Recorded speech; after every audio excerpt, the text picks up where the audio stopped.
Welcome back, everyone. This is episode 190 of the Jiu-Jitsu Dummies podcast. We are brought to you by Black Belt Digital Marketing. Anything you need to build your business on or offline. It's website design, SEO, Google Ads, social media marketing, graphic design, printing, literally do it all. Check us out at Black Belt Digital Marketing on Instagram or our website, bbdigitalmarketing.com. You can request a free review of your online presence right there on the homepage today. Joining us today is Javier Showtime Vazquez. He is a 5th degree black belt and former professional MMA fighter. We'll bring him in just a minute. My name is Milton Campus. I'm a black belt training out of South Florida. Don't forget to like, comment, save, share, do all those things. Click the subscribe button. We appreciate all of your support. We're going to do a few shout outs. First of all, I'll throw it to Ben. Hi. Welcome, Ben. How was that train? Oh, God. Dude. The real train, the train. Who sends a freight train at 11 a.m.? They do it in South Florida. You're lucky you didn't get caught behind two of them. Yes, you are correct. Well, welcome. But I'm happy to be here. Introduce yourself. Tell the people who the heck you are. Ben Stark, head coach and operator of American Top Team Palm Beach Gardens, the gosh darn best martial arts gym in all of the Palm Beaches. Now, Milton, you might not know this about me, but I am a 3rd degree black belt. From You have 3 of those little tape things? Dos tres. Now, do you have the 2 at the edges, too? No, I never understood that. I believe they're for, I am a teacher. Oh. I'm a professor. Well, I guess I'm doing it wrong. Yeah. Nonetheless, my jiu-jitsu Go ahead and give yourself 2 more stripes when you get back to the school today. Nah, that's weird. Either way, sir, did you know that American Top Team Palm Beach Gardens is the only academy-safe facility in the Palm Beaches? Shut your mouth. It's true. We are. So if you are a parent, a lady, or a male, and you are looking to train in a safe environment, well, there is no better option than American Top Team Palm Beach Gardens. Check us out right off North Lake, attpbg.com, and on all of our socials. Before you get into Fight Tape, let's talk about what does that mean to be academy safe, right? You have all of your staff, coaches so all over of our 18 or black background checked. There you go. Against the sex offender registry and the criminal registry, clean, obviously. Yep. The entire staff is trained in CPR, AED, and first aid. Mm-hmm. We have concussion protocol training. We have, USA Safe Sports or grooming recognition? U.S. Center for Safe Sport, yeah. Yep. The gym has video surveillance in all the rooms. It's fully accessible. We like to keep things transparent. We have proof of lineage as well as proof of insurance. And we've also added, in that line item for insurance, we're also adding just business license and insurance. Okay. Still kind of just like CPR, first aid, AD, kind of are related. So business and insurance, which will it's shocking how many people lapse on even their business license. So on that, just check us out. That's, Academy Safe is a nonprofit that I started with Rob from McDojo Life on Instagram. Ben, like you said, is the first in Palm Beach County, and I think you were the second. 3rd in Florida. 3rd fully accredited in Florida, although we have other gyms that are in the process. So you can get started. If you're a coach or if you're a gym owner, you can get the process started. We'll list you as long as you pass your background check, and then you can bring on the staff slowly but surely over time. So you get listed, show that you're doing the right thing, but then we'll accredit you once all of your staff members, anybody over 18, goes through the full process. 8 items for an owner, only 5 for the coach, because we don't need them to have their own AED, security cameras, or insurance. But check it out check out Academy Safe at academysafe.org. So we got that shout out done. But go ahead and tell everybody about Fight Tape. Oh, snap. Coaches, fighters, cut men, promotions. Athletic tape is a necessary part of our life as athletes, from twisted up fingers to straight up hand wrapping. You cannot do better than Fight Tape. Why? Sourced from the best factories across Asia, better prices than any of your big brands. You think you're getting a great deal from Tidal or Ringside because they're a large brand, you're actually getting ripped off. Well, everything gets marked up, right? It's true. Ridiculous. But the markup is nuts. I got into this for myself as a cut man and found out how high the markup was and was like, I could literally double what I paid and still be half the price of Ringside and Tidal. Wow. Jesus. Then why the hell not? So it saves me money. It saves y'all money. FightTape.us. At FightTape.us on Yes, Instagram. sir. I always like to point out that it is the Instagram and the website handle. It is the Instagram and it has the dot, because I think a lot of people aren't. I know I'm not always that familiar with the dot being in an Instagram handle. It is at FightTape.us. Yes, sir. And the website is FightTape.us. That's right. You can't go wrong. Get your gauze and tape from us. All right. One other thing for Academy Safe, you can use code JJDFIVE, so JJD5 at checkout. You get a couple dollars off your membership. And you can use JJD10 at fighttape.us and get 10% off. That is true. Let's a couple more quick shout outs. Thank you to our friends over at Flow and Roll. They are hands down the best gi and no gi gear in the business. They've been working with us for 7 years. This is our anniversary month. I think. Like basically, I think May 3rd we launched the first podcast 7 years ago. Is that silver, diamond, gold? I don't know. I have no clue. But he's been with us from the beginning. You can check them out at flow_n_roll on Instagram. They design custom gis, no gi gear for academies throughout the country. Even if you're a competitor, you got a fight coming up, and you just want like, hey, listen, I need like 2 pairs of shorts, or I need gear for my team. That get them the logos. They'll put everything on there, either print or patches, things like that, and they'll get you going. So you can order. Their big thing though is gear for a full academy, right? Gis, rash guards, shorts. They do singlets for wrestling as well. So get with them over at flowandroll.com. You can get 20% off of any of your online orders. So if you're just ordering like belts and your gis and stuff online, and you love their t-shirts and things like that, you get 20% off with code JJD. If you need to talk to them about your gym, just mention that the Jiu-Jitsu Dummy sent you, and they will absolutely take care of you. And ask them about their pre-order program. I'm not going to explain it here, but they have an awesome pre-order program for anybody who wants to minimize their kind of the cash outlay in the beginning, because you could spend $5,000-$10,000 to like get your kits and everything set up for the entire year. Well, he's got a really good program for people that don't want to lay out that money, especially if you're like a new gym owner, you're just getting started and you're going out on your own, whatever it may be. So check them out at flowandroll.com. Last but not least, our newest sponsor. We're really excited about Wodify joining the Jiu-Jitsu Dummies family. They are the top martial arts gym platform. They help you run your gym smarter, automate belt rank and or belt and rank tracking. You got family account management for your kids' programs, a content library, right? Guys like you. I know Javier's got his. We'll be talking to Javier about the stuff that he puts out. But right, you can actually have it in the platform, in the system, so you can be putting out content or technique videos and training resources directly through their application. They have a student experience that actually reflects the culture you've built on the mats. Definitely hoping to get their support for Academy Safe as well. We're talking about some of the things that we could be doing. Their team gets the jiu-jitsu community, and it shows because they're actually jiu-jitsu guys that run the thing, and some of them own gyms. I think 2 of the 3 guys that I've spoken to at the top own their own jiu-jitsu academy. So check them out, wodify.com. New customers get $100 off per month for life. Just go to their website, book a free demo at wodify.com, and let them know that the Jiu-Jitsu Dummy sent you. All right, let's bring in Javier. Javier, appreciate you being so patient. Thank you so much. Welcome to the Jiu-Jitsu Dummies, and my apologies once again on air in front of everybody. I screwed up on the time last week when we recorded, or 2 weeks ago before I went on vacation. But welcome, Javier. Thanks. We're glad to have you. Thanks for having me, guys. So, Javier Showtime Vazquez. So you are we'll talk about where you got the name Showtime from, but you are a 5th degree black belt, correct?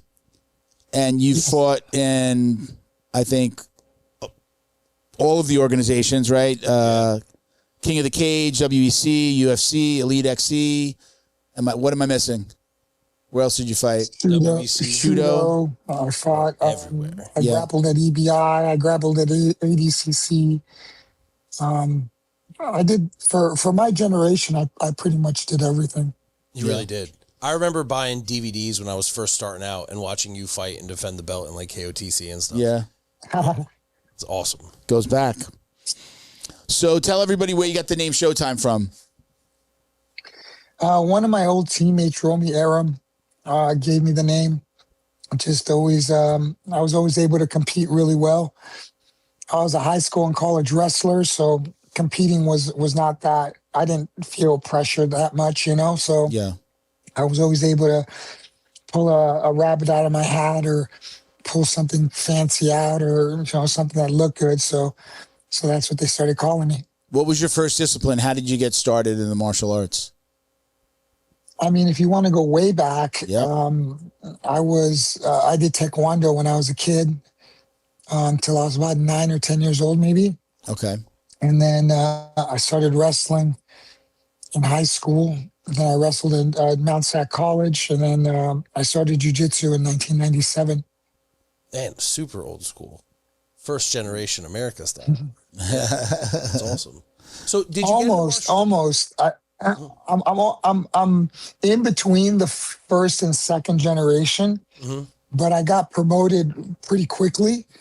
So I ended up being really at the when those second generation guys, I consider first generation the guys before the UFC, the guy, maybe like the Dirty Dozen, the original guys. I would consider those guys the first generation. Pre-1993. But after the UFC, after 1993, I would consider those guys second generation. So I was within the 10-year mark. I was in the second generation of guys because I got my belts pretty fast. So coming from collegiate wrestling, how did you find, like, one, did you get like the jiu-jitsu hate, like, oh, you're just a wrestler, stop holding people down and look for submissions, or did you find that you adapted to that old school? Well, actually, that would kind of depend. Were you from like a Helio lineage or like a Carlson lineage? I was a Carlson black belt. Okay, so wrestling probably fit really well in that case. Very well. Yeah, Carlson adapt perfectly to the style. Carlson loved me because I could wrestle. I could take people down, and I was a white belt, and I was getting invited to the pro practices with Vitor and all those guys because they had some smaller guys, but so we would do like mock matches and stuff, So yeah, it helped me a lot. Now, where am I now? I'm in a lot different place because, I did my first 10 years under Carlson and Rodrigo Medeiros, who's the black belt that I got all my belts from.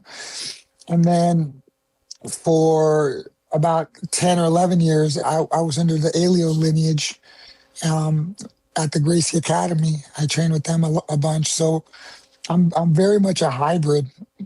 Very few people, I think, have the experience that I have because the biggest, I learned all the self-defense. I learned all the patient mindset. I learned that whole game. And so I'm very much a mix between Carlson's aggressive style and Elio's economy and very good defense. Did you find, like, I guess, some like BS that came along with going from the Carlson line to the Helio line? In what way? Like switching up or being like, oh, that's how they did it over there, but that's not how we do it over here, kind of thing. Well, I think that I didn't really look at it that way. I didn't look at it as any sort of negative way. I looked at it as Carlson's style is good for competition. It's good. The intensity's good. You can become good relatively quickly. We had a very high pressure game, which is fine. It's great. But just like with most jiu-jitsu academies that are kind of focusing either in that style or just in competition sense, it's not very practical in a sense of longevity because you're going so hard all the time and people don't really allow for playful, vulnerable position development, I guess you can say. Sure. It's always get out of the bad position. It's not really, hey, let's get there. Let's observe what's happening. Let's understand the behavior. Let's deal with the pressure. Let's systematically work our way out. That wasn't really the way it worked under Carlson. It was get out. It was, why did you let people pass your guard? Why did you let people mount? So it was kind of negatively looked upon. And what ended up happening with me is at some point, no matter how good you are, at some point, people will pass. And at some point, people will mount. And at some point, people will take your back. Yeah. So to spend a lot of time in those positions is good. It doesn't, you don't freak out as much, right? So I think that there are benefits to both styles. I think jiu-jitsu is about longevity and sustainability. And I think finding a happy medium between both styles, you can get good fast and make it, have a longevity. That's really what my legacy is probably going to end up being about. Not so much about my fighting style and all that, but how I've really blended the two styles and made an economical, defense, really highly offensive, really practically offensive style that has incredibly good defense, incredibly good patience and mindset. So I definitely think that I've tried to take the positives from both sides and blend them into something that is reasonable for the vast majority of people. When did you know that this was going to be the job? When you were training, did you come into training going like, I want to be a fighter? Or was there a point that you were like, holy crap, I'm good at this? Or was somebody in your ear telling you you could make a career of this? When was that? When did that happen? No, I mean, back in the day, there was no money in it. You did it because you wanted to do it. There was no career. Maybe you can open an academy and teach classes. Okay, maybe. And I was fortunate enough to have good guys around me that we had our own gym. By the time I was a blue belt, I was basically already teaching. 1998, I was already teaching classes and stuff, So there was no career. But I would watch the guys that were fighting, and I would honestly think to myself, these guys can't beat me because they can't stop me from taking them down. And my jiu-jitsu, was progressing quickly. So I was like, what are they going to do to me? They're not going to knock me out because at the time, takedown defense wasn't to the point where it is now. And I was a college wrestler. I was a good wrestler. I was a solid wrestler. So how are you going to stop me from beating you? And so same thing in jiu-jitsu. Like when I was competing as a blue belt, even a purple belt, I was a college wrestler. There was no college wrestlers doing it at that time. And when I started jiu-jitsu, my primary game was my guard. I learned to pass like when I was like a purple belt, really. So That's when I started focusing on passing. So smart, especially coming from that wrestling background. So, yes. Yeah. So, just because I developed my guard didn't mean I was showing it in every tournament. I would be able to adapt. If a guy was a good wrestler, or maybe somebody I didn't want to have to necessarily fight for a takedown, I would pull guard. If I was fighting a jiu-jitsu guy, every match started 2-0, so they were always behind. They weren't going to stop me from taking them down. It's impossible. They're freshman wrestlers wrestling against a high-level guy. Like, they weren't going to stop me from taking them down. So I always had a bit of an inherent advantage, whether it came to early MMA or early jiu-jitsu, where the wrestling, set me apart from everybody else. Were you... Or you talked about longevity earlier. You mentioned that earlier. What has been the thing that's been able to keep you on the mat? You're talking to two guys that are dealing with injuries right now. Me, my back. I got elbow. Ben has everything. I'm destroyed. What have you done or what do you do that keeps you on the mat? And we could talk a little bit about injuries and things like that, maybe along the way. Well, jiu-jitsu is inherently a dangerous sport, whether you want to or not. Sometimes things just happen by freak accident. So there's multiple layers to that question. The first is being in as good of a physical shape as you can be, and that includes proper nutrition, not drinking, not smoking, not drinking. I still juice based on my previous history. I still do 5 to 6 juices a day. I still take supplements 5-6 times a day. So my nutrition is pretty good. So that helps. The other thing is mindset. I think that understanding, people say gentle art. People don't practice any gentleness in the art. There is a softness to the art. There is a finesse to the art. There is a way to generate behavior rather than overpowering will and force.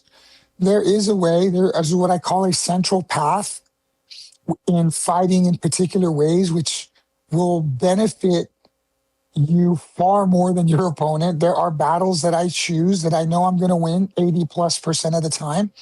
So understanding how jiu-jitsu really works, understanding the biomechanics of the body, this all helps. So it's a complex question. I think that most people have been taught so aggressively and to force things in such a way. Move collection, I call it. That's just, you've been taught move collection. And when things aren't there, you just ram it through. You just jam things through. That's not the way my system works. That's not the way I function. One, because the probability of victory is a lot less. The economy is a lot less. When you fight with this kind of mindset of overwhelm and just just brute through everybody, eventually you're going to run into someone that's not going to allow it. And then that resistance in a lot of cases will cause injury. I learned many years ago, like when I was a blue belt, I stopped grabbing the gi because it started to destroy my hands. So I stopped and I solely focused on hand control, controlling the ankles and the feet in a way where it was more sustainable, because grabbing the gi is not sustainable. And I know that people do it, and I know that people hold on to the gi. And I know that you've experienced times where you're grabbing onto a gi as hard as you can and the person rips and your finger goes the opposite direction. It doesn't make any sense. Yeah, I was checking out your knuckles before. You got like cherries. You got the jiu-jitsu popping knuckles? Off. Yeah, dude, look at those I knuckles. got a couple. Yeah. I got a couple, but I stopped. Man. I mean, I got this when I was a blue belt, right? So imagine if I would have continued up until this point. Shit, I was a blue belt in 1998. You know what I mean? Yeah. Almost 18 years ago, however long it was, right? So, or however long, 98, yeah. 28 years. Jeez. Yeah, 28 years, yeah. So, I've been a black belt since 2003. So, I stopped a long time ago. I don't buy the hype of what is new and fresh. I know what works. I know what works at the highest level. I understand the biomechanical perspective. You guys think that you have all of these options and techniques. You do not. There is a way from each position to attack in the most effective way. And from that way starts to generate certain behaviors. Those behaviors have ways that we deal with them. That's it. There is no illusion of options. So you said earlier, there is a central path. You used the word generate. If I could interrupt for a second, you used the word generate a couple of times now, and I had it in the back of my mind. You're talking about, I think you said it before, generating outcomes. You're talking about doing things to make your opponent act a certain way. Mm-hmm. So you're guiding them even when they don't realize it. You're doing certain things to generate an outcome that you want versus letting them impose their game. Is essentially what you're saying, correct? It's not just based through movement. It's not just based through movement. Movement is one element of it, but it's based through feeling. The second I touch you, the energy that I feel, the tension that you create or I create or we create is giving me information. That information lets me know what you're doing. It lets me know what you're feeling, and it lets me know what you're thinking. So the second I can hijack your thinking process based on what you are feeling, what I am doing, my behavior generates your behavior. The second I can feel what you're doing and know what you're thinking, I can make you feel things by adjusting myself and positioning myself in certain ways that generate a behavior, which I already know you're going to generate because you have no option. You think you have an option until you recognize that you don't have an option. You have the options. That's what I'm saying. It's all an illusion.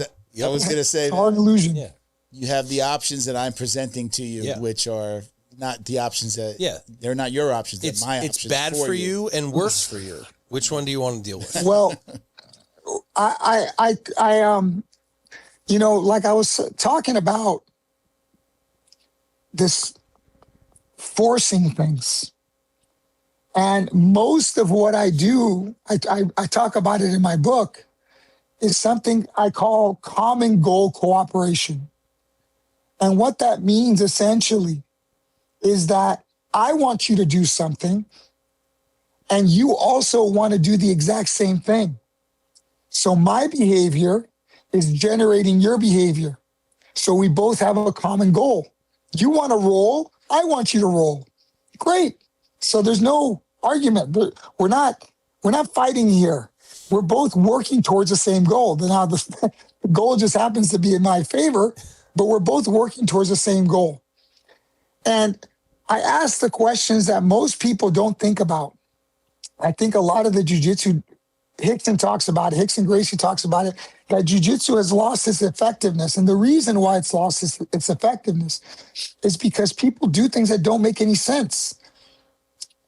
You know, I try to lay things out in a way that it makes sense. It's practical. Do you want somebody facing you chest to chest when you're fighting them? Or do you want to be behind them, chest to back? Most people would say, oh, I want to be behind them. There's no way that you're going to tell me that being inside somebody's guard from that particular perspective makes more sense than to being behind them. Imagine if I can hit you. Never mind the chokes and the arm locks from the back now. Imagine if I can hit you. You can't see the punches coming. So most of my game is filtering your behavior to get you to turn your back. And then not only do you turn your back, but there is a process that I follow. There is an absolute way based on my experience and based on a proven method that I can make you tired. There are things that I do that will 100% make you tired. Even if I roll with you and we roll for 5 or 10 minutes, 10 minutes, 20 minutes, I don't care, an hour. And I'm tired. Let's say I'm tired. I know that you will be way more tired than I am just based on what I'm doing, 100% without a question. And usually when I was younger, I would make people tired, but I would also be very tired. And I was just had a tougher mindset. I trained harder. Maybe I focused a lot on my conditioning. So I was able to make you tired, but I was also revving. I was just able to rev higher longer.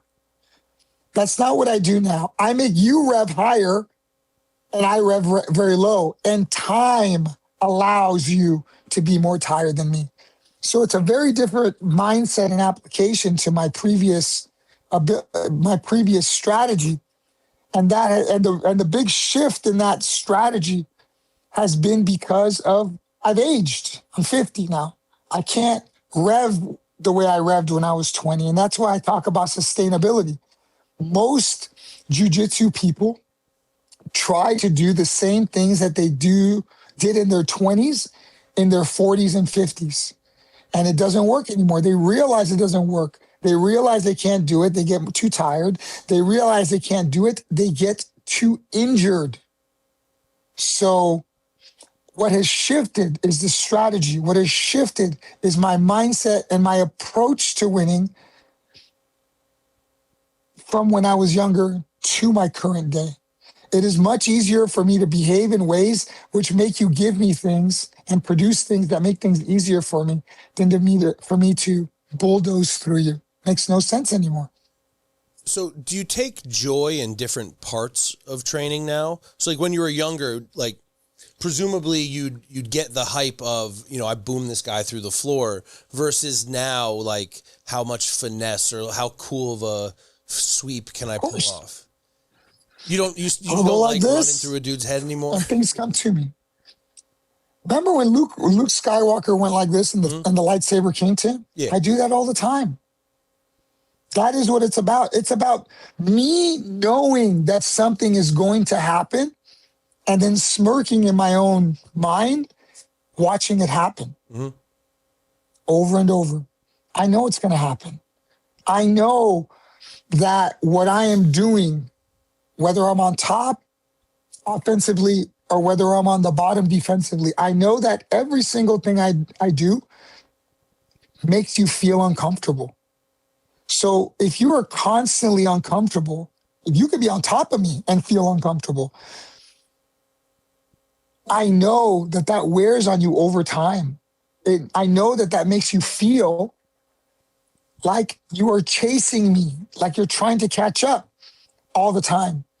I know that there is an order of operation, step-by-step operation that makes you feel like you're behind. No matter what position I'm in, the first thing that I do makes you feel uncomfortable. So I am never in this reactive place where I feel like I am chasing you. You are chasing me because I am leading the timeline of events. I am generating that timeline of events. And there's nothing you can really do about it unless my game counteracts itself. What I do from the top counteracts what I naturally do from the bottom. It doesn't mean that what I do from the bottom doesn't work, and it doesn't work against the vast majority of people, but I know that my own game beats itself. I developed the game fighting myself because I know that what I do causes people problems. So how I behave from the bottom is a direct correlation and contradiction to how to defeat what I do from the top and vice versa. What I do from the bottom counteracts what I do from the top. If you don't attack me in the way that I'm telling you to attack me, or you don't defend the way that I'm telling you to defend, I'm going to win. I truly believe that that is the case. So it just is what it is. There is a central path, and I just happen to know it. That's my goal, is to teach that central path. Have you systemized your approach to this so that your students? I wrote a book on it. Nice. Now it's a nearly 500-page book that goes through the mindset. It goes through every position. It goes through the central path. It zooms out. It gives you a global perspective of the entire system. Mm-hmm. It gives a hierarchy, not just to techniques, but to positions. Some positions are better than others. I sent it to one of you guys. I sent it to Milton. As an academy owner, you work hard to build trust with your students, their parents, and your community. But trust isn't something you claim, it's something you prove and earn. That's where Academy Safe comes in. We help academies like yours stand out with verified safety standards. Background checks for all staff, U.S. Center for Safe Sport certification, concussion training, defibrillators on site, CPR, first aid and AED certification, security cameras, rank and lineage checks, and verification of business insurance. Join the trusted martial arts registry that's redefining safety throughout North America. Lead by example. Show parents you're accredited with Academy Safe. Special thank you to the crew over at Flow and Roll for all their support. Flow and Roll is renowned for their incredible no-gi rash guards, shorts, and leggings. Flow and Roll has quickly become the premier custom apparel provider for academies big and small throughout the United States. Reach out today to discuss your custom order and ask about their incredible pre-order program. You can send an email to flowandroll@gmail.com or visit their Instagram at flow_n_roll and shoot them a direct message. And yes, they can create an awesome custom gi for your academy as well. Visit flowandroll.com to check out their awesome designs, and remember, you'll get 20% off your purchase of t-shirts, rash guards, or gis with code JJD. You show up every day to change lives. You manage a million little details, all of them critical. We get it. We know the founder mindset because Wodify was built from the ground up, just like you. We know details because we fine-tuned every nuance of our own platform to make it work seamlessly for you. You need a partner who understands your business and a platform that helps you run it like a well-oiled machine. The founder hustle never stops, and you wouldn't have it any other way. We're Wodify. We're built to build you up.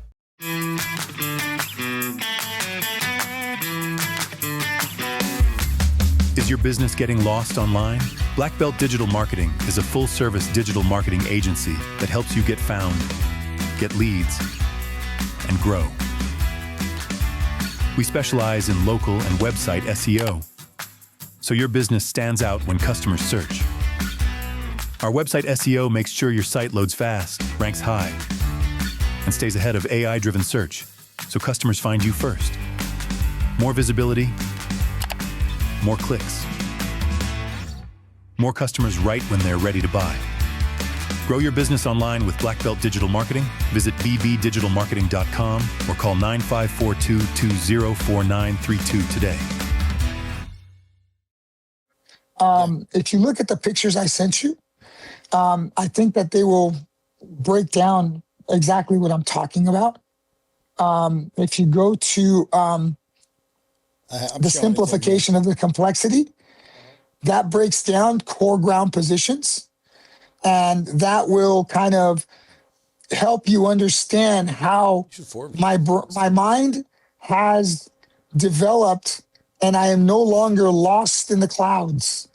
So if you look at that image of the simplification of the complexity, most of what you guys are doing is move collecting, which is on the right hand of the screen. You are focused so much on the technique and the steps to each technique. There's a lot of processing and complexity to all of that. I start from the left. I start from what is called core ground positions. Standing, chest to back, and supplemental. Chest to chest positions are guard, side mount, and mount. There is a hierarchy there. Chest to back positions are turtle and back mount. There is a hierarchy there. And supplemental positions are the extremities, arm locks and leg locks. That is how I develop the game. There is there are two twisting transitions between chest to chest and chest to back positions. So chest to chest and chest to back positions are linked through twisting transitions. One transition is very common. It happens from the mount to the back mount. And the second transition is maybe a little bit less common, but it'll make sense, which is from the side mount to the turtle. So what I've recognized is that controlling those twisting transitions generates a lot of fatigue. So what I do is I just control the twisting transitions until you become tired enough and panicked enough to where you turn, and then I just trap your arm and attack your neck. It's very simple. It's a very simple strategy. But there is an absolute definite way that I do it that is highly effective, highly efficient, and is a 100% guarantee to generate fatigue. So would you say that your students all compete in a similar structure because they're following your protocols? They don't have a choice. They only know the way I do it. Mm-hmm. And the result is a measurable gain in ability and skill in a certain amount of time. Mm-hmm. So I cycle through the positions in a particular way. And every 4 months, you will see substantial gain. 8 months, substantial gain. At 1 year, you're getting pretty damn good. So measurably. Would you say you took like the arsenal that one might have in a complete jiu-jitsu game and narrowed it down to like, you know, A tier, B tier, C tier, D tier, and we use them in this order, and anything outside of this grid is expendable, but know how to defend it? Optional. Mm-hmm. Supplemental. It's exactly what I did. I spent my entire fighting career developing a style to be able to beat the best guys in the world. And I did for many years.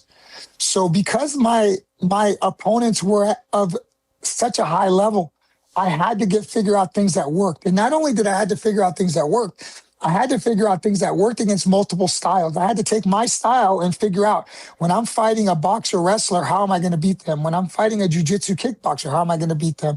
If I'm fighting a pure jiu-jitsu guy, how do I beat them? I'm fighting a pure wrestler, how do I beat them?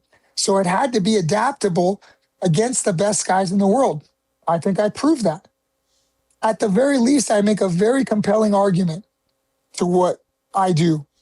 The other thing is, I make things so simple. I explain things in such a simplistic way. And that's one of the biggest things that I get when I post a video online or I teach a seminar.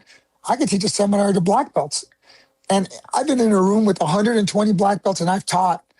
And they tell me the same things. The things you say just make so much sense.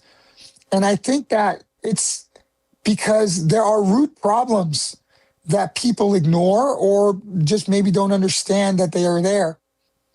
And I always tackle the root problems. And when you tackle the root problems, a lot of the other problems kind of dissipate along the way. And you are, what it develops is solid defenses and solid behaviors that opponents will have to react to. My threats are so good, so real, that you have to react in a particular way. And I already know how you're going to react. Remember, I'm the one that's generating the behavior to begin with. So I don't get lost in the weeds of all the techniques. What I do is I understand what the crucial battles are. I focus in and harness in on those crucial battles. And everything else is supplemental. Everything else doesn't really matter. I'm curious about your take on this, what people call the ecological approach versus the more traditional way of training. Do you have any opinions on that? I don't know what that means. Have you heard this? I heard it the other day. Somebody brought it up to me the other day, and I don't remember what I told them, but can you refresh my memory as to what that is? I would say think of it as teaching through hyper-specific situational drilling.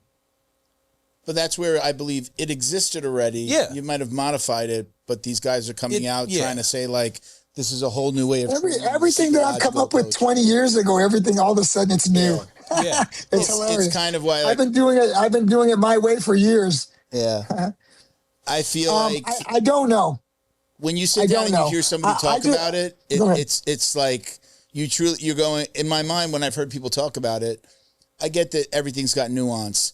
But when they're talking about it, I'm sitting here going, but isn't that drilling? That's what we do. We do specific drilling at certain points during our training. Put yourself in a bad position and get out. And they talk about games and different things like that. I still don't know that I really fully get it. Go ahead. I have a hard time of when you're trying to use big words to make yourself sound smarter than you are. It's like, dude, it's He's trying to situational make training. himself sound smarter. Everyone's trying to sound like John Danaher, to be honest with you. And John's great. Don't get me wrong. I think John is great. He's also a crazy person. It's funny how everyone just tries to copy him because they can't figure it out on their own or come up with their own language. And isn't the... Listen, I wrote. Go ahead. I'm sorry. No, go on. I wrote a book in my own language because it's just easier for me. I've always done my own language. There's a guy named Eddie Bravo many years ago that we were rivals for a long time. We competed against each other 4 different times, and I love Eddie. I think he's a great guy. What he has created is unbelievable, right? The network that he's created, the thing he's so creative. And many years ago, we had a discussion, and I was already kind of naming my own things at the time. And I asked him, what's the deal with the funny names? I mean, this is like when we were purple belts or blue belts or purple belts. This is a long time ago. And he's like, if I'm coaching my guys, people don't know what I'm talking about. It kind of hides it. And I thought it was genius. And then I speak my own language and do my own things. But yeah, one of the things is it's definitely a great advantage to think that way. Right. Yeah. And, whether it's ecological, I don't know, man. I look at this world through a lens of biomechanics. I understand that you have a northern 180, which is from here up. And I understand there is a southern 180, which is from the waist down. I understand that there is a northern angle where you're in a north-south position. I understand that there's a southern angle where you're looking up through the legs, from the legs to the head. I understand that geometry beats the legs. I understand that there's no question about that. I understand that there's a 45-degree angle that really is where all the battle and all the fighting really happens. And I understand that's on the southern end. And I understand on the northern end, there's an unattainable angle that you will never put me in the guard. What I've realized is that when I'm on top, there are 3 chest-to-chest positions: guard, side mount, and mount. The best place for the guy on the bottom to be is in the guard. It gives him the best functional way to beat me. I understand that when I bypass the legs and I get to the side mount, you can't do a whole lot. I understand at 90 degrees. I understand that if I get to an not north-south, but basically over one shoulder or over the other, I call that the unattainable angle. You're never going to put me in the guard from there. I preach this so hard. I preach this so much. What's that? I play off this high angle so much because it's so hard to get to you. Yeah. It's impossible. Yeah. It's impossible. It takes so much energy. I call it the unattainable angle. And when you understand how to prevent people from getting to the guard, the bottom knee is how they get to the guard. You stop the bottom knee, nothing happens. The top knee is secondary. There is no guard. I call it the illusion of salvation. So when you have a guy on the bottom that's constantly trying to put you in the guard, and you understand that you're never going to put me in the guard, but they think that you are, there's a disconnect. So they're working towards something that which they will never achieve. In their mind, they're going to achieve it because they achieved it against everybody else. They just haven't run across me. And I know they're not going to achieve it. And they don't know it. And what eventually happens is they accept. I call it in JVOS, there's a language that I speak, and acceptance is one of the things. That's when your will has been beaten and you no longer want to continue to try. Great. Once you accept, we advance. So I know that I'm breaking you psychologically. The game is designed to break you physically and psychologically, the things that I do. So when you're on the bottom and there is no guard, it's an illusion, and there's only two positions left, side mount, which is where you're at, or mount. You're not going to throw somebody in the mount so you can escape, right? How many people you say, mount me so I can escape? Nobody. So now what happens? You're either stuck in side mount the rest of your life, or what? Or you turn. Well, does that make me happy or sad that you turned? Happy. My entire game, I have mastered the back. I don't think anybody has mastered the back to the level that I have. I really believe that. The way I break down the back, nobody does it like that. I had a guy, he just recently passed away, very sad.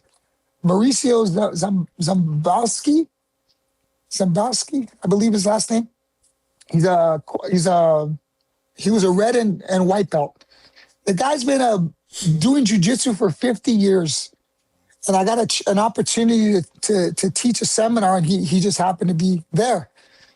And I presented some of my ideas from the back. He goes, I've never, ever seen anybody in 50 years. He goes, in 50 years of jiu-jitsu, I've never seen anybody say what you've said in 50 years.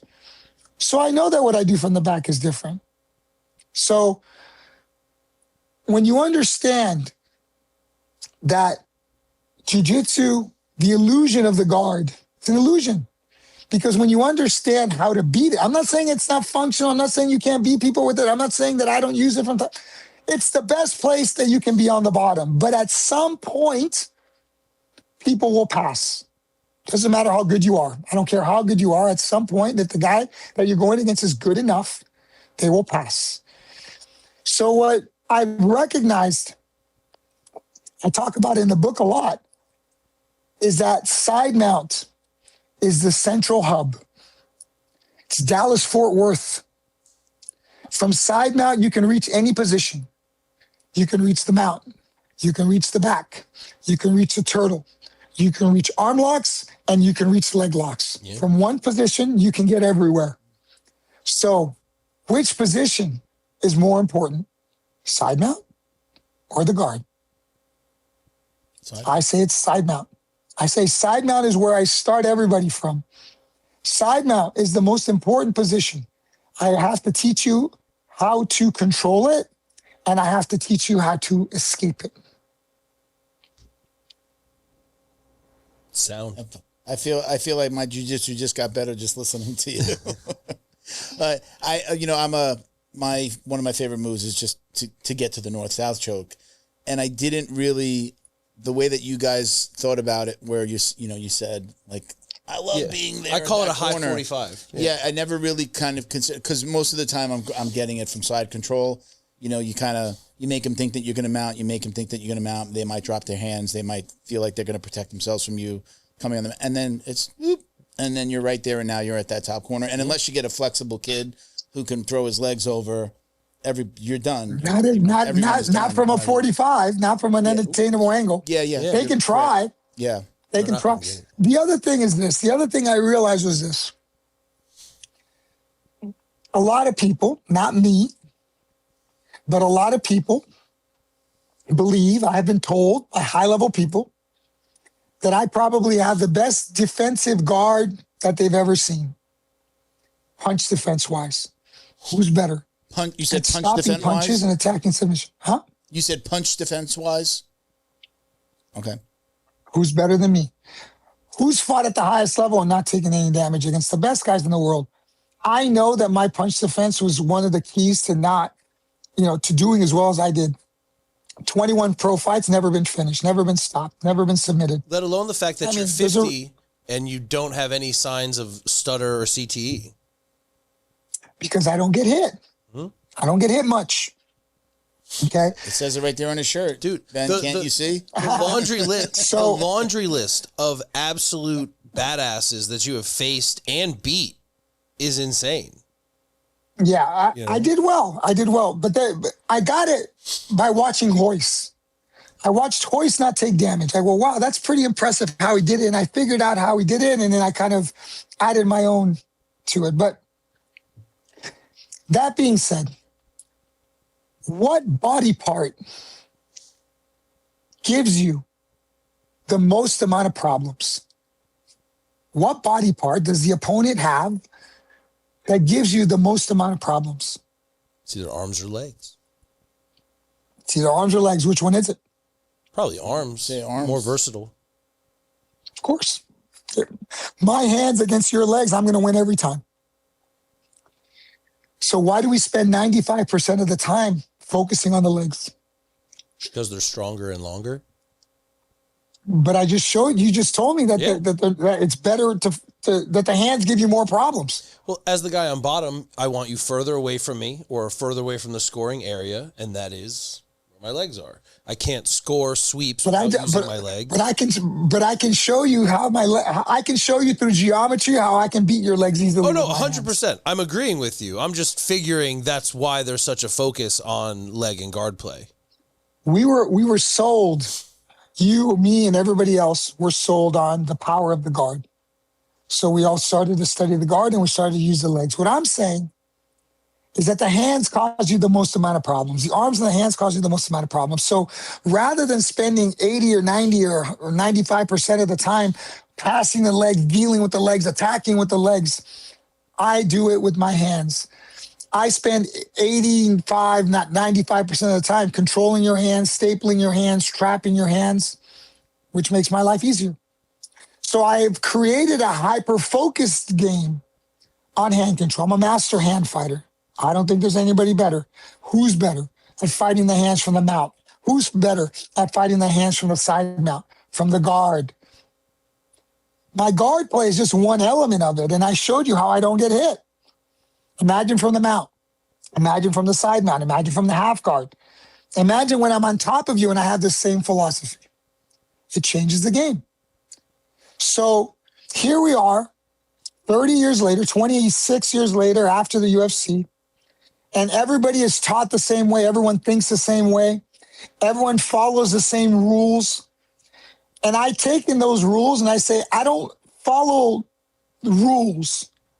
The only thing I follow is effectiveness. What works and what does not work. That's all I care about. That's all I will ever care about. Does it beat what I'm doing or does it not? If it doesn't beat what I'm doing, supplemental. Maybe I land there by some miracle of God one day and I remember a move that I learned a long time ago and I do it. Great. But it is not something that I am actively going after. It's not something that is my A game. It is supplemental. It is the seasoning of the steak. It's not the steak itself. The central path is the steak. Every position has a central path. That is my steak. And then everything else is supplemental. Did you see the most recent one I sent you? Yes. The version 1.0? Version 1.0 is the initially when I wrote my 16 books, 2,500 pages, everything I know I put down. If you notice, every one of those green dots is a technique. If you notice some of the purple ones, they're kind of like grouped together. They kind of linked and grouped together. Those are like sequences or options or moves that go together grouped.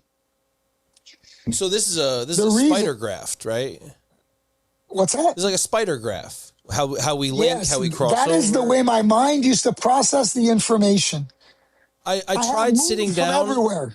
at times. I'm in the middle. It's so inundating. Like to get that deep. Like let me think about my half guard, and I'd work, and I'd be like 2-3 hours in, and I'm like, I can't possibly do this for my whole I don't think game. this is 2 or 3 hours worth of work. This is a lifetime worth This is a of work. lot of work. This is a You lifetime. just say the image that you sent Yeah, here this is a is lifetime. version 1.0. So this was your original way you're thinking that it's led to the flow charts that we see. The other ones that you sent, which Can you zoom all the way in to read it? no, Yeah, core ground positions is like version 4. Okay. That's version 4. What I started to realize is consolidation. I have consolidated my game. It's so informationally dense. It's so concentrated. The things are so concentrated. That's why they work so well. So when you think about a computer and you think about a move and you go, okay, I'm in this position. You got to find the moves from that position, and then you got to remember the move. Okay, I remember the move. Then you got to remember the steps to the move. And then you got to remember what position were we in exactly? Because there are perspectives, and then there are sub-configurations. So a perspective, for example, is guard top. A sub-configuration would be half guard. You're still guard top, half guard, with my arm on this side of the neck, with my arm on that side of the neck, with my arm on underneath the armpit. Those are all each sub-configurations. Does that make sense? Mm-hmm. Yeah. Half guard, what's better, half guard or half guard with a butterfly? If you're on the bottom.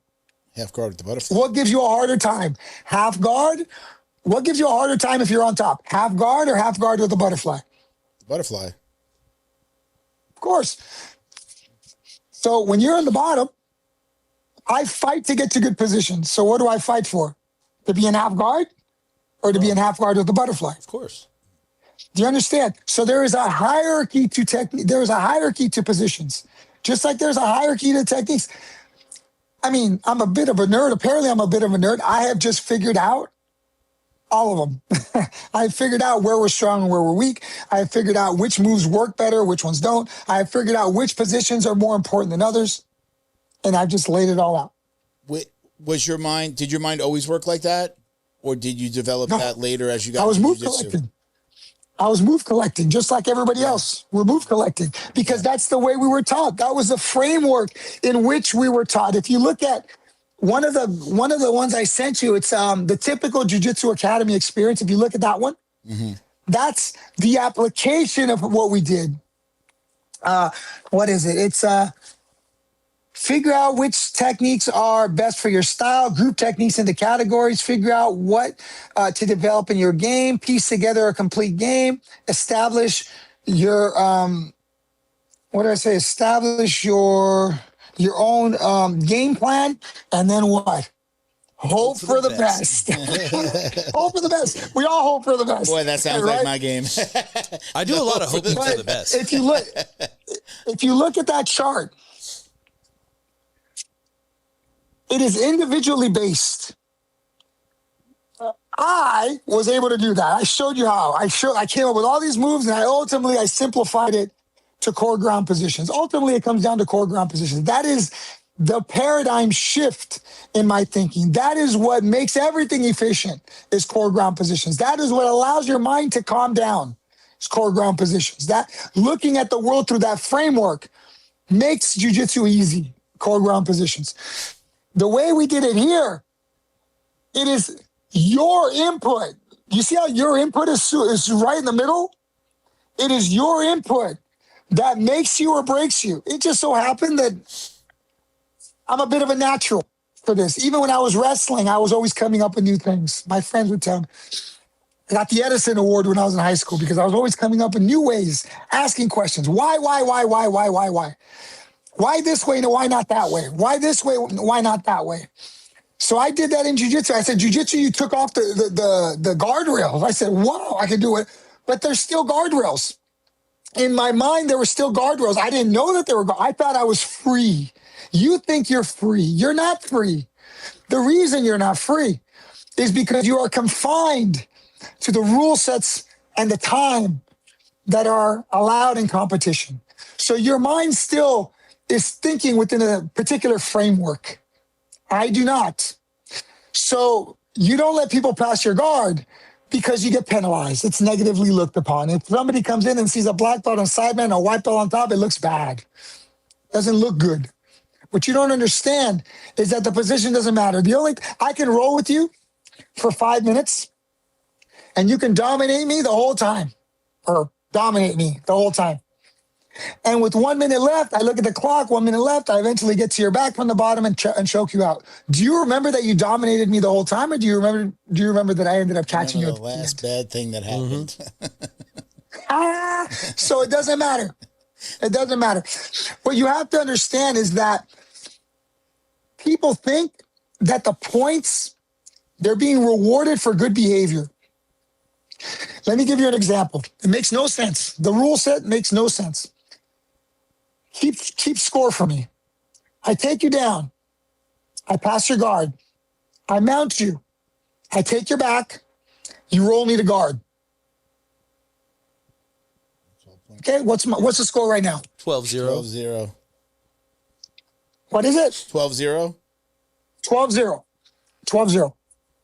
And I'm on the bottom. Let me give you another example. We're on our feet. Snap front headlock, bring your hands to the ground, circle to turtle, trap your arm, and tap you. What's the score? 0-0. Which one's more functional? Yeah, the one that gets the job done quickly. Which one's more economical? The one that gets the job done quickly. So why is one rewarded and one is not? Who is truly free? Do you understand? So in the things that you are being rewarded with, the cookies that you guys are getting every time you pass the guard. Wait, there's cookies? The cookies that you're getting, the admiration, the claps that you get when you mount the person don't matter. The only thing that matters is if you attack their neck and make them tap, attack their arm and make them tap, attack their wrist and make them tap, attack their ankle and make them tap, attack their knee and make them tap. That's it. That's all that matters. So I take away the guardrails and the illusion of progression because you can score points. The only thing that matters is whether I tap you or not. The exchanges that we have, I don't look at winning and losing through a sense of points. I look at winning and losing through a sense of energy exchange. So if I roll with you and you are completely exhausted, completely spent, and I'm not, who won? Who won? Because you got to understand, what if that timer didn't go off and we fight for an hour or two and the pace continues and now you get more tired and I don't. And you get more exhausted and I don't. And you know as well as I do that when you start getting tired, what starts happening? Make Mistakes. Decisions. Of course. Your ability to make decisions is compromised by your inability to breathe, by the distraction, by the distraction of discomfort within your body. That discomfort, you start thinking about the discomfort. So that means that the bandwidth you are able to produce, the projection of energy that you're able to process is less because you're thinking a little bit about being tired. You're thinking a little bit about being uncomfortable. I call it the efficiency of the mind. So your mind, I talk about it in the book as well. You can control your conditioning through your mind. So if we go for a long period of time, this is Elio philosophy. This is not Carlson philosophy. This is Elio philosophy. Elio said, I just got to wait long enough for you to make a mistake and get tired. What I'm saying is that there's a way to expedite that. I can do both. So you start seeing how I started to apply both sets of principles. And that's what I think makes my jiu-jitsu honestly second to none. I don't think anybody does it like me. They might have elements, positions where we might see things similarly. But when we lay out our complete game, our complete strategy, I wrote 16 books to lay out my strategy. I wrote 2,500 pages to lay out my strategy, and it allowed me the ability to zoom out from a 30,000-foot view and start saying what works and what doesn't. No, no, no. This works. No, no, no. This works, and it allowed me to really hone in and focus in on my game. And that's why I think the master plan is such a revolutionary breakthrough in jiu-jitsu. It's a paradigm shift. I know that when people understand what the master plan is and they really look at how I've done things and what I've created, I don't know anybody who's come up with anything remotely close. So let's talk about, we're talking about the master plan. I see your website behind you, jvjujitsuonline.com. Somebody that's not in your area, somebody can go on, and do they join the site? How do they get into your courses and your programs? Tell everybody how they can start to learn from you, even if they're not, in your area and able to get to your academy. As you can imagine, this is a bit of an undertaking, this project. I wrote my initial books for 4 years, and it took me an additional 2 years to basically not throw it away, but to take what I learned from my own books and to come up with the master plan textbook. I filmed myself for 4 years, basically explaining everything. We got everything edited. We got everything filmed. We got everything edited. And now I'm in the process of uploading everything. Some of the programs are up. Not everything's up. I'm hoping to have the entire system up within the next 2 years. We're talking thousands of videos and a library that I don't know if anybody, maybe Eric Paulson has something similar, like not similar, but, size-wise, volume-wise, something kind of similar. He might have actually more videos, but I've really streamlined and systematized everything. So right now we have multiple courses online. We have the JVOS mindset. We have common sense guard passing. I just uploaded the turtle top deep dive.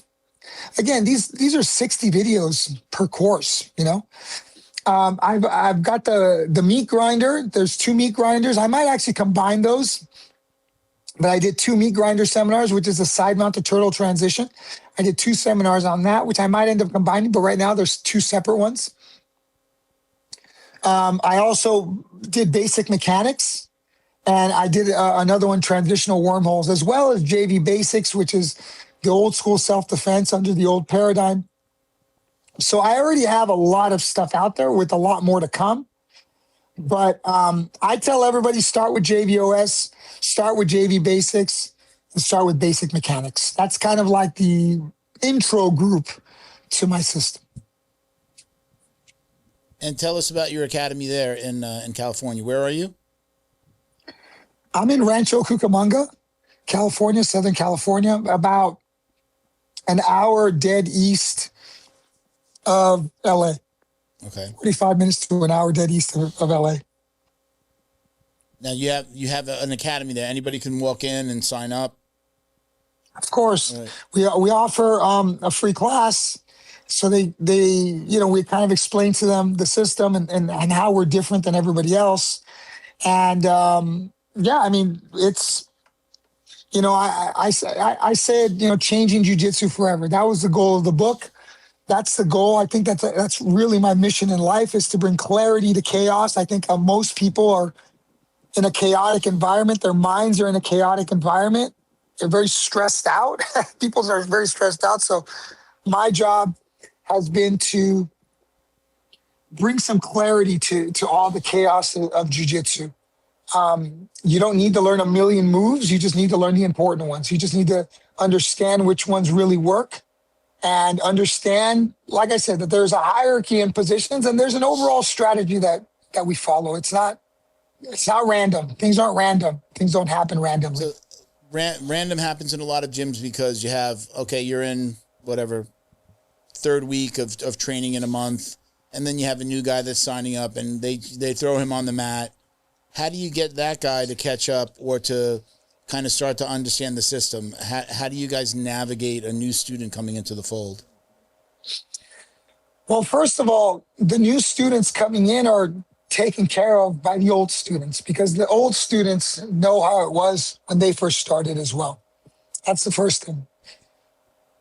Secondly, we cycle through the positions, right?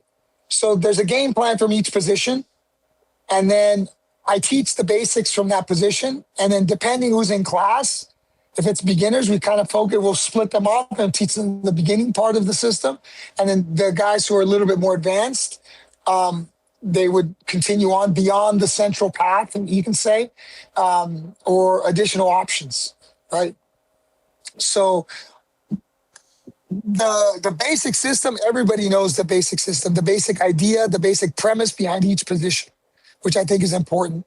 And I think that cohesiveness and that clarity is carried through the entire academy. So you could have a guy who's been training a year, 2 years, 3 years, have a guy it's their first day, and they'll kind of know, hey, these are the important things. This is what you got to kind of worry about. This is kind of how this is what you need to learn first. So there's hierarchy in the teaching methodology, I think, is the best way to explain it.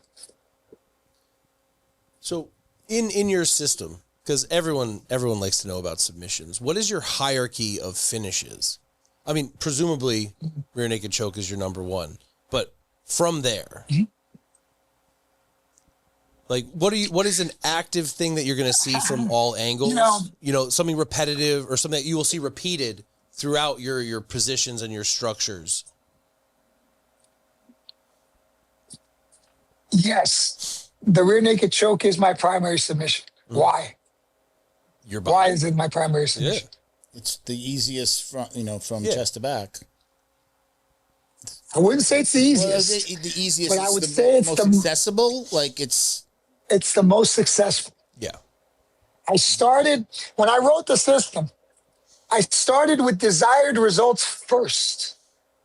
What's the best submission? What's the highest percentage submission? Rear naked choke. Okay, let's take that one and let's master that one, right? Another one that I use a lot is Kimura or super Kimura. I call it a super Kimura. I don't do Kimuras. I do super Kimuras. And the difference is where I'm gripping, at the wrist or at the hand. Where do you grip? At the wrist or at the hand? I do a 50-50 kind of. 2 fingers on, 2 fingers on. Okay. I like to get a little bite on the palm and then a little bite on the wrist. I got to say, I probably always grab the wrist. Now, I've never been asked the question, but yeah, I think I'm always on the wrist. What is the name of the gentleman in the red shirt? What's your name again? Ben Stark. Ben, you're close. You're close. Mm-hmm. You're not quite at optimized control yet. Let me ask you a question, Ben. Mm-hmm. Which fingers are the strongest in your hands? There's 2 fingers that are the strongest in your hand. Which ones are they? So I was taught with 3 gripping, fingers that are the strongest in your hand. I was taught you close for the tightest grip, middle finger to thumb. The thumb is always a primary. It's the only one on its side. Mm-hmm. But I like to meet in the middle. I find it makes my grip way more complete. These 2 are the strongest, plus the thumb. These 2. Mm-hmm. These are weak, so I don't use them. Yep. So most of my grips are done like this, most of them. When you're grabbing the wrist, they're too strong. The lever is it's okay, but it's not strong. Ben, I want you to do something, and then I want you to tag me on your Instagram, and when you make the video, they let me know that I'm right. Okay. I want you to just don't grab Kimuras the way you've been grabbing them. Grab them like this. Your 2 fingers grab the meaty part of the hand, and then your thumb grabs right over the base of the wrist. This does 2 things. If the guy tries to pull it out, it ends up being a hand in the cookie jar. Yeah. I use this for grip fighting. I've never thought about it for Kimura. Go ahead. Like when I'm hand fighting, I hold like this, but I've never thought it applied well to the Kimura. I haven't tried it even. It applies to the Kimura, of course. When you grab, it also allows you the ability to throttle when you do it this way. The hand is broken up into 4 pieces. 1, 2, 3, and 4. I block you here, and I use my thumb on the other side, and I block you here, and it prevents the wrist from turning. It locks the wrist in place, locks the hand in place. Lock the hand, you lock the elbow. You lock the elbow, you lock the shoulder. When you do the Kimura, I want you to throttle and then crank it. Yep. You will never grab the wrist again. It's not necessary. It works too good to do it this way to go back to grabbing the wrist. It doesn't make any sense to grab the wrist. I might initially grab the wrist and I'll always adjust. And then do your Kimura. So you do the Kimuras through a super Kimura lens. This is a super Kimura. What you're doing to the guy is making him completely vulnerable when you grab people's hands in this fashion. From the guard, from everywhere. It is just the way to grab people's hands. That is what I call optimized control. I talk about it in basic mechanics. I talk about grips. I talk about why I use certain grips, and I get into a detailed description of how grips work. And grips have multiple layers. There is the initial positioning of the hand. There is the ability to squeeze. There is the ability to absorb. And there is the ability to manipulate tension, understanding tension. So grip is not grip. Grip has multiple layers of information within the grip. Consciousness, awareness, your ability to spend a lot of time in a positional perspective and understand the depth in which you are working. Every position, every grip, every submission, everything has its threshold. I try to do things within the threshold of 80-20. I like 80-20.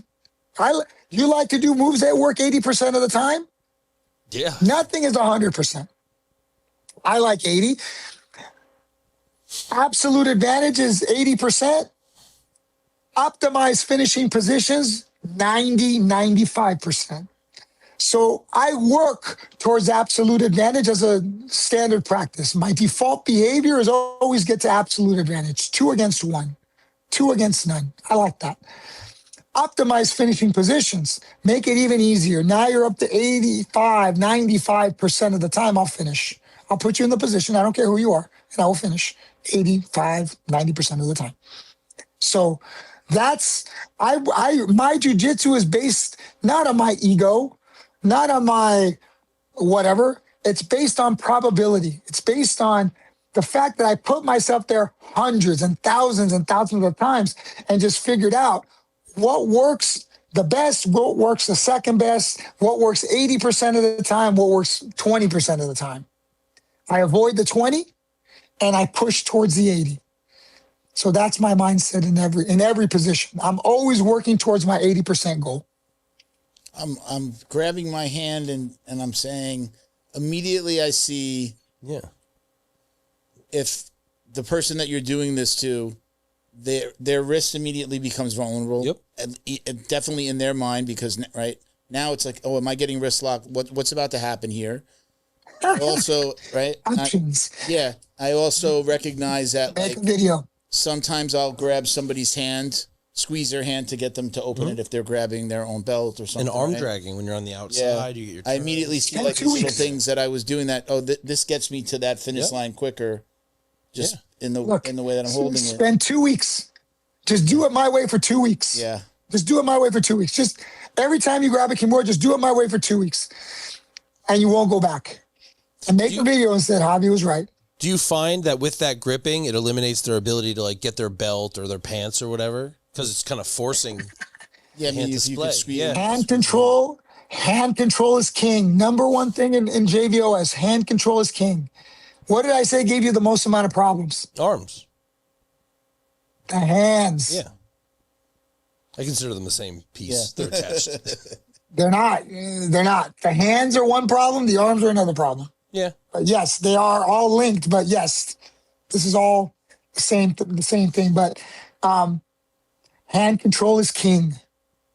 That is the secret to grappling. There's two things that completely changed my grappling. Very simple. If you control these two things, life changes. The hands and their ability to turn. That's it. Two things. People's hands and their ability to turn. That's it. You do that, life changes. You'll get a better job. You'll find the love of your life. Wow. Just control their hands. Can we switch gears for a moment? I want to talk about, if it's okay with you. I've heard you talk about it before. You had dealt with colon cancer, and you've talked about it openly. Can you tell us about that experience? And obviously, as it's for me, I've been off the mats for about 6 weeks with a back injury, and I'm like dying inside, literally, like I want to be on the mats so bad. How did that affect your relationship with jiu-jitsu, or how did jiu-jitsu help you get through that? Well, it absolutely enlightened me in jiu-jitsu, going through that process. And it wasn't going through the process, but going through the recovery of the cancer. So the cancer.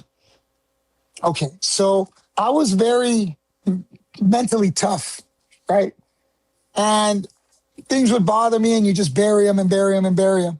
And what starts to happen is those things don't just go away. They start to create an environment in your body which becomes acidic and toxic.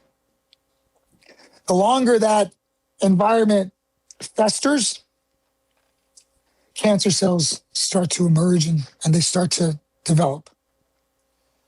So going through the cancer, first of all, you have to detoxify the toxins in your body and rejuvenate your body through proper nutrition. And it's a cycle. In with the good, out with the bad. In with the good, out with the bad. The Gerson therapy is what I use. So I didn't use chemo. I did it naturally, holistic. Gerson is the raw vegan eating, right? Yes. Yeah, I used that at CPI when I was there. They had to see like that for the week. Difficult. Yeah. It's difficult, but it works. It's a lot of work, but it works. So the biggest thing I learned from the cancer is that if your thoughts can make you sick, your thoughts can make you well.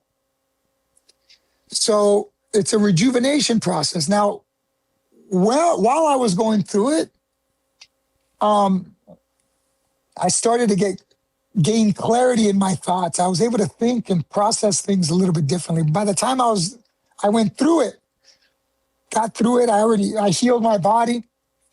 I started to get the download for JVOS, the concepts, thinking in conceptual terms, writing them all down, grouping everything together, and creating the modern day JVOS system, which is in the book, and it's online as well.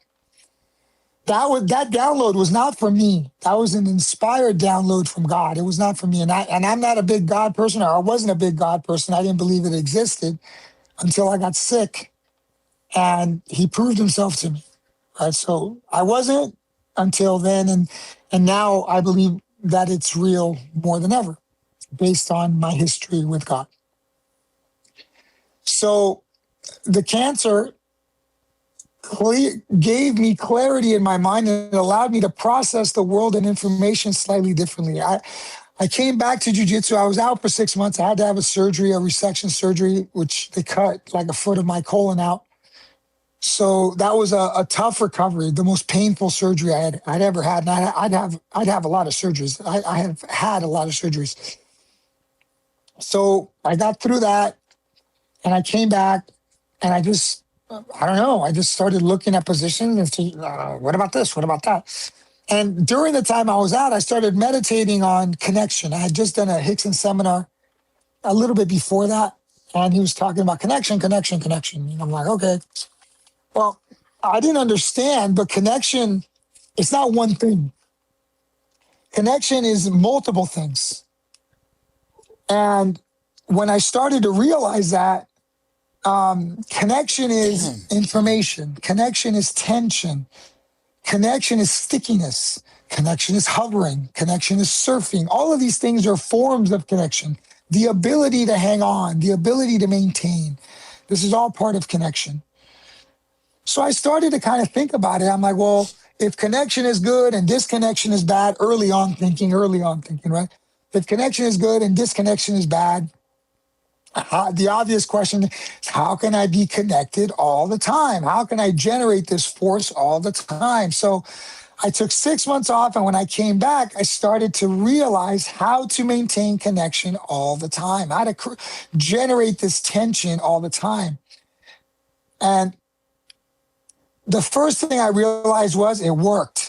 I got it. Once I thought about it for 6 months, and then I was just able to go and do it. So you can train yourself to do things without having to train.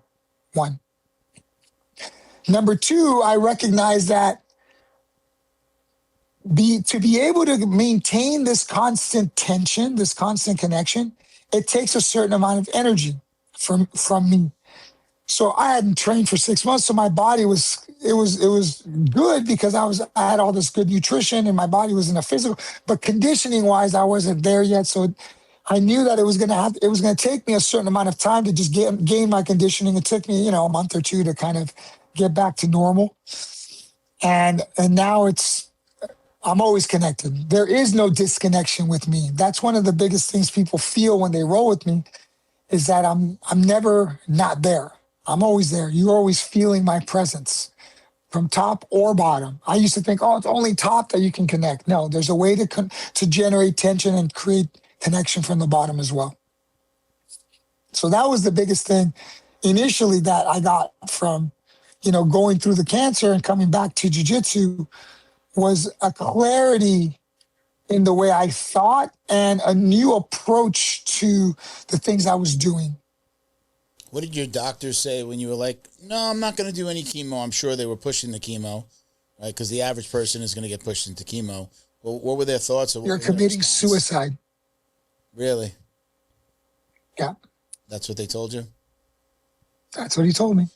And chemo's literal. 4 months later, I put my clean blood work in front of him.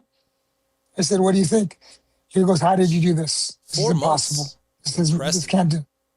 3 months. Yeah. I got it done in 3 months, but my doctor's appointment was 4 months. Yeah. So I was already clean a month, no cancer. And that was 3 months. That was diet, sunlight, rest. It's not the first story I've heard. I had an old training partner, Lou Pauly. His mother had cancer, and he said when she got diagnosed, she rented a cabin in the mountains out by where they lived, and kind of woke up with the sun, went down with the sun, ate natural, and kicked it in 6 or so months. You have to understand what cancer is. Most doctors don't know what it is. Cancer is the disharmony in your body. Something you are doing is causing disharmony. Your liver is toxic, not damaged, toxic when you have cancer. So you have to detoxify your liver. You have to cleanse your body. You have to cleanse your mind. You have to take in the good and pull out the bad. Pull out the toxins, put in the good. So if you're only taking in good toxins, you're not using chemicals, you're not putting anything on your skin, you're not drinking, you're not taking in any sort of toxin, and then you're pulling the toxins that you have in out, your body will heal itself. If you give, the doctors don't know how to heal you because they're working on a completely different paradigm. But if you give your body what it needs, it will heal itself. Your body knows how to heal itself. Doctors do not. I don't know how to heal myself, but my body knows how to heal itself. So when you give it the right environment, peace, positivity, positive thoughts, prayer, proper nutrition, rest, when you think about healing, your body heals.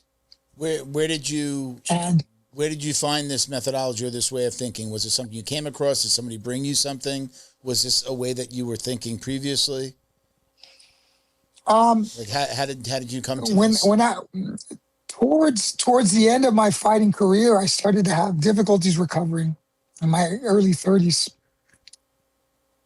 mid 30s. Had a hard time recovering. I couldn't do the 2-a-days, 3-a-days that I used to do and feel good. I was just beat up. So I started looking at nutrition and started to look at, nutritionally what I can do to optimize my performance a little bit. And I came across veganism, and I came across also ultimately a lady called named Charlotte Gerson. And she basically said, yeah, we've been curing cancer since the 1912s or 1920s. I go, oh, there's a cure for cancer. And I just kind of put it in the back of my mind. I'm like, but there's a cure. There's a way to do it, and it's through nutrition, essentially. And I didn't think much about it. But then when I got it, initially everything is, stage 3. Stage 2, sometimes you don't have to do chemo, but stage 3 and 4, obviously, you got to do chemo. So that was the plan. Did this line up? And I went back and I looked at the videos, and I kind of got the information, and ultimately I made my decision. So is that what pulled you out? Because you had a successful UFC debut after your WEC run. You beat Joe Stevenson. And to think that was the last one, was it because of the recovery problems and getting sick? Or the cancer came much later? I was just banged up. I was already fighting for 13 years. I was fighting at the highest level for 13 years. And, the only reason I kept fighting was I guess you can say my own ego, but I was supposed to fight back in UFC 42. I was supposed to fight Matt Serra years ago. Mm-hmm. And I got hurt. I tore my ACL. I tore my ACL twice in 1 year, and then I tore it previously about a year and a half before. So it really bothered me that I never got to fight in the UFC. And after I tore it the third time, I ended up fighting Alberto Crane, tore it really bad.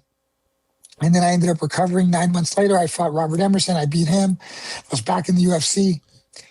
And then I tore it again, and it just kind of took all the wind out of my sails, and I was in a lot of pain. My knee was pretty much bone to bone at that point, fully arthritic at like 30. And I opened a school, and I'm like, I'm not going to fight anymore. It's just, I'm in too much pain. I'm so limited, it's not like I can't beat these guys, but I'm so limited. And I just kind of lost my will to fight a little bit. And then the WEC started popping up, and I thought I can beat everybody there. I just didn't think that the guys were on my level, the vast majority of them. So then I kind of said, I'll do it one more time. So I took 3 years off, and then I started fighting again. And ultimately, the UFC merged with the WEC, and I got to fight in the UFC, but I understand the UFC machine.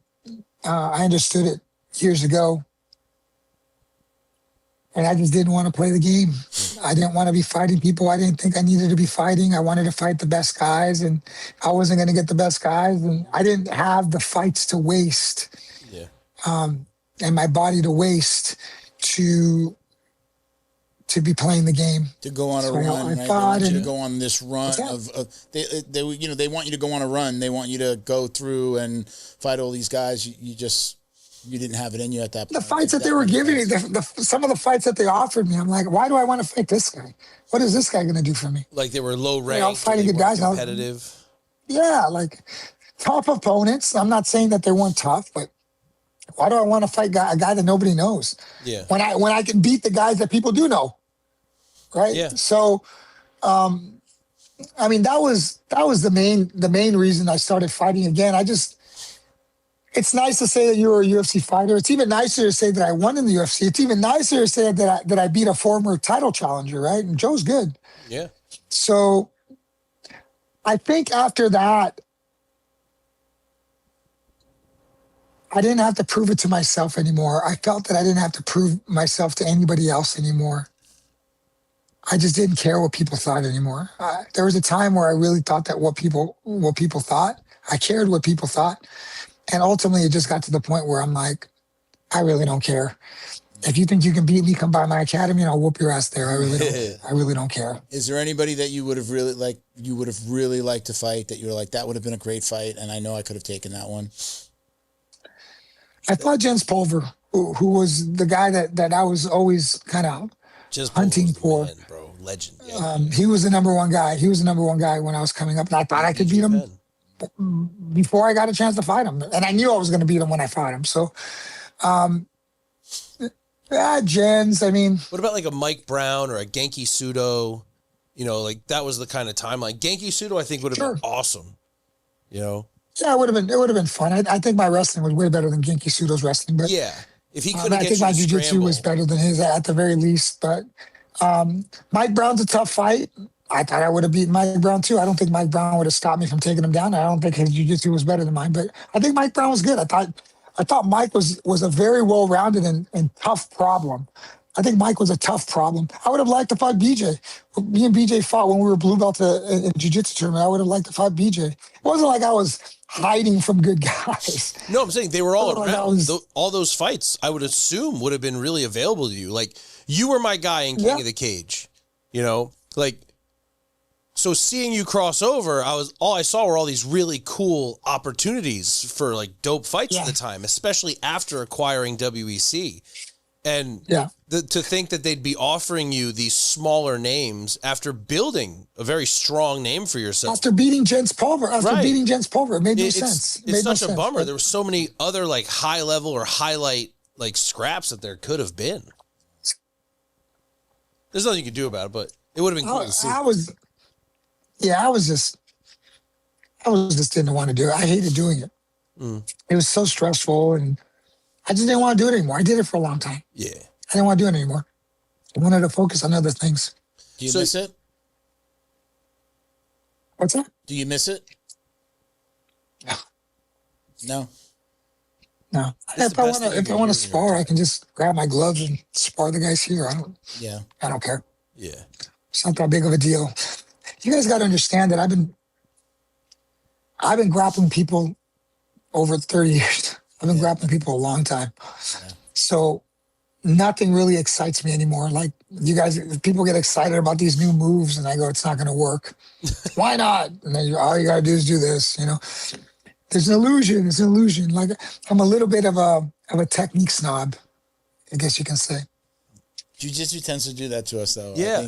I think jiu-jitsu as a whole, I've called it, we're very not preachy. What's the word? Yeah, like we're snobs. We if you do jiu-jitsu, you probably think that jiu-jitsu is the best martial art for self-defense, for just everything, for getting Have you done taekwondo? Seriously. I did when Step your game up. I did when I was like 19. I think that every martial art has a benefit. I use sticky hands. Somebody showed it to me one day, and I was like, I use it a lot from side mount bottom. Like taekwondo has good techniques. It's got a great spinning back kick if you know how to use it. Boxing's got the good stuff. Kickboxing's got good stuff. Muay Thai has good stuff. My goal is to pick and choose what works and what I like, and discard what doesn't. Have you evolved your system? Or is the plan to evolve your system from jiu-jitsu into the mixed martial arts, where you'll have like JV MMA online? Everything's there. What you have to understand is JV jiu-jitsu is MMA. Okay. The base layer of information is no-gi. The layer above that is with punches. Same system, add punches, and you're going to get the same result because the system was designed around the problem of punches. That's how my system was designed. I was dealing with punches. I can't design a system that doesn't address punches, right?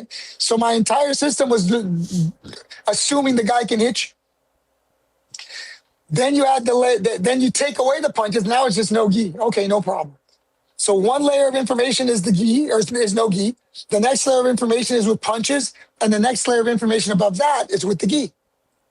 Same mechanics, same strategy, same everything, and then you just add the options that the gi allows. When you have the punches, you add the options of using strikes to blend in through the transitions. But it's the same system. The system was evolved and developed for MMA. And the gi and no gi are just limitations of the original system. So we're gonna start to wrap. I'm taking a picture of here of all of our screens on our side that you can't see. But I've got one last question for you. Outside of your academy, outside of martial arts, who are you? What do you do? How would you define yourself?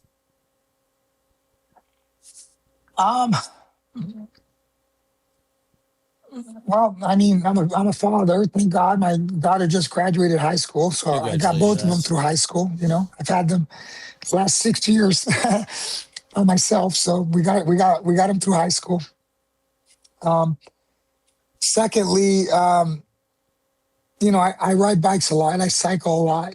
You know, I generally do over 5,000. At some point, I'd like to do 6,000. I'm going to do 100 miles this summer. At some point, I'll do 100 miles this summer. I'm kind of prepping myself for that. And, you know, at this point, I am trying to do the best I can to pass on and leave behind the work that I've developed. What drives me to do that? In 2011, I tried to commit suicide. Oh, wow. And I take every day as a blessing. And I'm very fortunate that things didn't go as I had planned. Wow. It allowed me to write 16 books. It allowed me to write the master plan. It allowed me to film everything I've done. It allowed me to see my kids graduate. And it allowed me to understand how mental health is important in life. And I'm very lucky to be here. I got hit by a car a few years ago. Oh, wow. On a bike. So I'm by mistake, but I did get hit at about 30 miles an hour. So, you know, I've dodged some bullets along the way. So right now it's leaving for my kids, my students, but really for my kids, a way to learn jiu-jitsu if they choose to learn it from me, which is very important to me. And to have them, do any of your kids train actively with you now? No, they don't like to. They don't want to. But that's not my problem. I could just have everything ready for them if they decide to. If something happens to me, they can hear it from me. You've got the one that just graduated, I'm assuming 17, 18 now? 18, yeah. 18. Both of them. I have one 19-year-old and one 18-year-old. Okay. How often would you say you're still training now? Not teaching, but like actually like rolling around and stuff. I mean, it depends. It depends. Usually once or twice a week, maybe. Yeah. Like I just turned 44 and that's my goal. Like 2 times a week. If I can really like get it in a little bit, I'd be super happy. I ride 3 times a week, so I'm getting exercise that way. And if, you know, dealing with my guys is a problem. You know, they know how to beat me. I show them how to beat me. Yeah. That's the whole goal. I hope all my show them how to beat me. Yeah. So that's what you want. Yeah, it's what you want. But my style is not super fun to be dealing with. So it's like I'm fighting against myself under the worst case scenarios all the time. Mm-hmm. The good thing is that when I roll with other people, it's generally pretty easy. Yeah.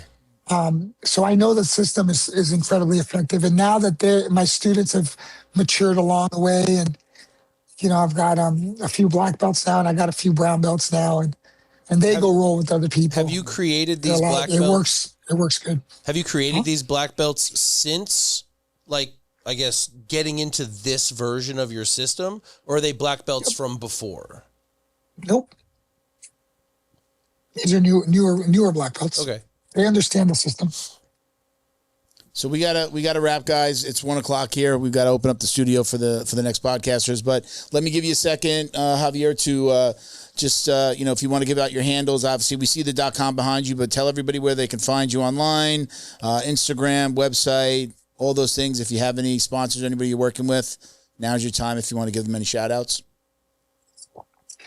Well, thank you guys for the conversation. It's always nice to talk to jiu-jitsu guys, Yeah, my Instagram is at JV Jiu-Jitsu, and at the real Javier Vazquez is my personal Instagram. At Javier Showtime is my Twitter handle, and JV Jiu-Jitsu Online is my online site, and at JV Jiu-Jitsu. We're rebuilding it, but at JV Jiu-Jitsu is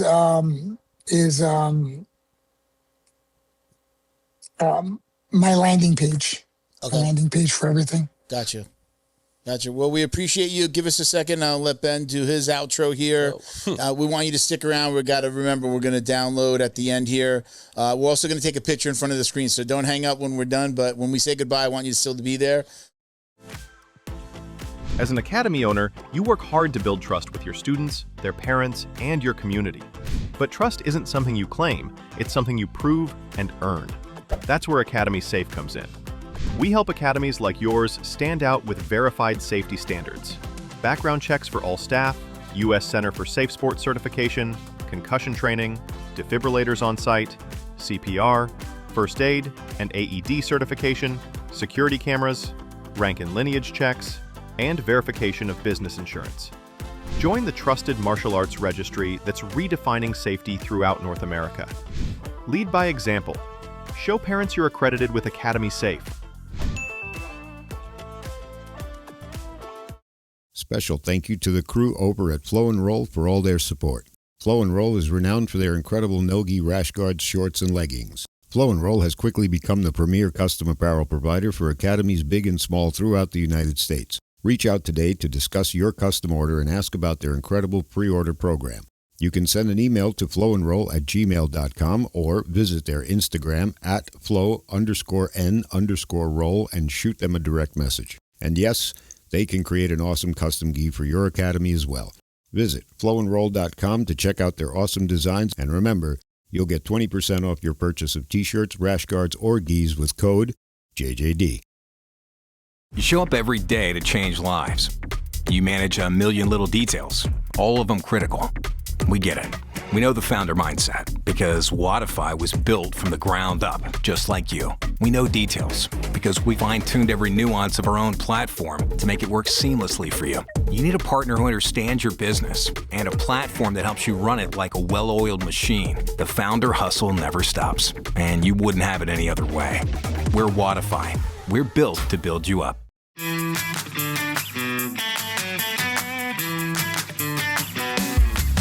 Is your business getting lost online?